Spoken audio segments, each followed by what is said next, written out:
Kwa wewe ambaye unajifunza makeup, video hii itakufaa sana. Hatua ya kwanza nilipaka primer, baada ya hapo nikapaka styling soap, kisha nikachora wanja wa mteja wangu. Lakini pointi ya leo ni kwenye upande wa kuchora eyeshadow.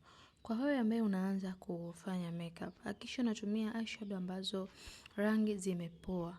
Sawa, rangi ambazo hata ukikosea haiwezi ikaonekana sana. Umeona eyeshadow kama hii utaipata kwa shilingi 10,000 tu, lakini ina rangi nzuri sana. Umeona hiyo rangi ya kama ya udongo ambayo nimeipaka huku pembeni.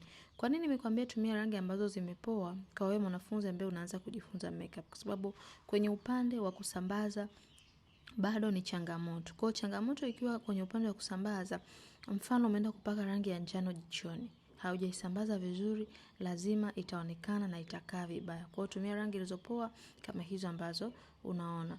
Baada hapo nilienda nikaanza kupaka foundation yangu, kisha nikachagua rangi ambayo inaendana na rangi ya mteja wangu kama hivi ambavyo unaona, blend vizuri. Sawa? Kwa wale ambao mtahitaji makeup set kwa ajili ya matumizi binafsi, kwa wale ambao mnaanza kujifunza, ipo set ya shilingi 125,000, set ambayo imekamilika. Sawa, una uwezo wa kufanyia mazoezi ukapata vitu vyote. Na uzuri ni kwamba ukinunua vifaa kwetu tutakuelekeza jinsi gani ya kuvitumia.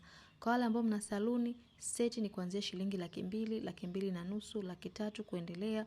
Ukihitaji na begi zake pia zinapatikana. Ukinunua vifaa kwetu kuanzia seti ya shilingi 200,000, darasa ni bure wiki nzima. Yaani utaingia darasani bure wiki nzima. Sawa sawa.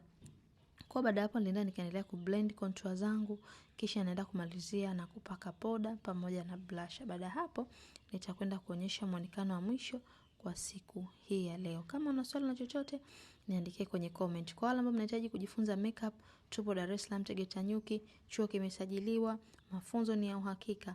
Kwa wale ambao mnatokea mikoani, hosteli zipo.